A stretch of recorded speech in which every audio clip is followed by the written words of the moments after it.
Како човек кој во младоста се бавеше со трудово право, сега морам да признам многу послабо, чувствам порив да се јавам за ваква стручна дискусија и како историчар на право да сугерирам дека законот и покрај сите хвалоспеви има суштински недостатоци кои имаме време како собрание да ги поправиме.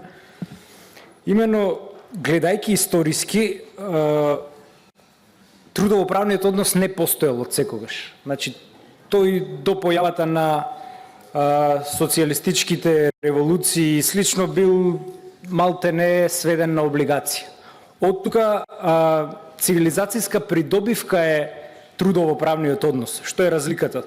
До тогаш имало роб кој не сте го плаќале за да ви работи, па потоа имате договор за дело, на што го викаме, значи класичен облигационен однос. И потоа се измислува трудово-правниот однос кој што гарантира сигурност. И го акцентирам овој збор сигурност, затоа што за разлика од облигациониот однос или ајде со нови термини да зборуваме прекаријатскиот однос, кој не дава сигурност и самата етимологија му е таква, трудово-правниот однос дава сигурност на работното место. И сега, историски, преминот од облигација кон трудово-правен однос е победа на работничките права. Од тука законот, според моје стручно гледање, е антиисториски, затоа што не враќа еден чекор назад и е реакционерен. Од тука е неолибералистички идеолошки гледано, затоа што помеѓу облигациониот и трудово-правниот однос немате средина. Сега ние измислуваме топла вода. Нихил субсолен новум, нема ништо ново под сонцето, особено не во правото. И сега ние измислуваме номотехнички некој ново говор, работно ангажирање или ангажман. Значи имате дело, облигација, имате работа или вработување, трудово-правен однос, и сега ние измислуваме во средината нешто што е sui generis, нешто што не е ни риба ни девојка, односно е работно ангажирање на луѓето. И сега не се согласувам со колешката дека студентите биле подобри затоа што видете го изборот кој ние им го нудиме. Тие можат да бидат само келнери, аргати, чистачи и бебиситери. Од тука, ако гледате историски, диалектички, материалистички, борбата и политичка и правна е класна. Значи на оние кои имаат, или да ги наречеме патрициите и богаташите, и оние кои немаат, плебејците или прекаријатот сегашен или пролетаријатот минат. Етимологијата е многу битна. Проле значи чедо. Оние кои немале ништо, ја имале само чедото, односно челата, децата, немале материјално богатство. И сега, проблемот на современото трудово право е што преку вакви еуфемизми од типот, слушав често во говорите, флексибилност на пазарот на труд. Не, тоа е еуфемизам. Тоа е друго име, по-културно, за кратење работнички права. За нешто што до вчера сте го имале, а од утре ќе го немате. Од тука имаме, оние кои имаат се секогаш први советници на власта. И сега видете го законот. Законот е правен по мерка на пазарот на труд, односно на работодавачите. Каде се работниците? Зошто синдикатот, ако е толку добар законот, не го поддржува? И не се согласувам дека има консензус. Има консензус помеѓу ВМРО, ДПМН и СДСМ. Гледам во подписите. Левица никаде не е подпишана како опозициона партија, токму поради овие дилеми. Да, постојат скриени работни односи, но дали е овој начинот со лекс специјалис со измислување нешто ново?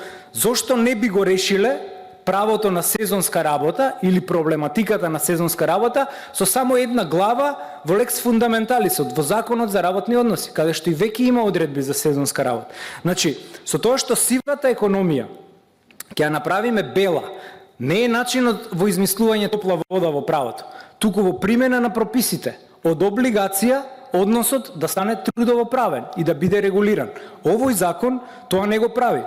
Исто така, имате елементи на противуставност во самиот закон, а тоа е дека не се почитува правото на платен одмор. 3 осмици се придобивка цивилизацијска. 8 часа да работиш, 8 часа да спиеш и 8 часа да имаш за културни и забавни активности, хоби и слично. Значи, тука имате враќање на 12 часовно работно време. Тоа е на рапна противуставност. Следно, детски труд. Имате малолетници кои ќе ги ангажирате. И никаде не е дефинирано дека не смее да биде, во уставот наш вели дека под 15 години не може човек дете да го ангажират. Таква одредба заштитна овдека нема.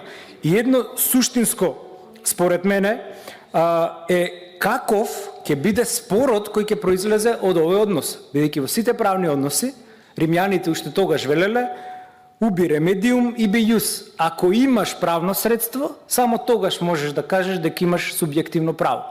Со што ќе го заштитиш односот кој ќе стане спорен? Значи не може, идеално е да нема спорови, но во суштина ќе стане спорен. Сега, ако односот стане спорен помеѓу работникот и работодавачот, имаме посебна парнична постапка, а тоа се работните спорови. Овдека не е предвидено со каква тужба ќе се штитат работниците при вакви спорови.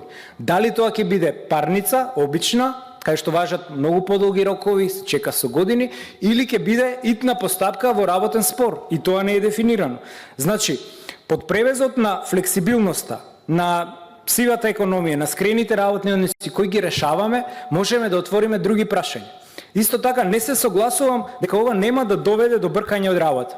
Знаејќи ги лукавштините на нашите газди, еве ви пластичен пример од пракса. Имам земјоделски комбинат, ми требаат аргати, така? Ми требаат сезонски работници. Зошто јас да вработувам сегашните, ќе ги отпуштам од работа и ќе вработам нови? По овој закон, по новиот. И да, има една квази заштитна одредба, таа вика не може истиот. Добро, нема да го вработам истиот, ќе вработам други. Еве, од селото 10 луѓе ми работеле, сега ќе ми работат други 10 луѓе, нема да биде, ама ќе ми работат по овој закон. Наместо неопределено работно време, јас ќе им плаќам саатнина. И така доаѓате од гарантирани права, затоа велам дека е антиисториска помислата да се воскреснуваат вакви институти, доаѓате до нешто што е веќе стекнато, вие да го губите. Практично, идеалот на трудовото право е сите да имаме неопределен работен однос. Ова не враќа еден чекор назад. Ова измислува топла вода во правото, а тоа е работно ангажирање. Не постои такво нешто. Договорот е или трудов или облигационен. Нема средина помеѓу овие две, тоа сакам да го кажам. Сега ние измислуваме средина. Од тука мислам дека и покрај добрата волја, патот до пеколот е поплочен со добри намери. Законот има многу празнини кои што можат да се злоупотребат во пракса. Ако има добра волја со амандмани, нешто можеби да се коригира, но не мислам дека само мануелните работи треба да се опадат. Бидејќи младите луѓе претежно извршуваат интелектуални работи. Тоа значи IT, работат фриленсери, значи работи, диспечерски работи кои не се мануелни. Од тука нивниот проблем повторно нема да биде решен. Така што мислам дека има многу голем простор за подобрување на ова законско решение. Благодарам.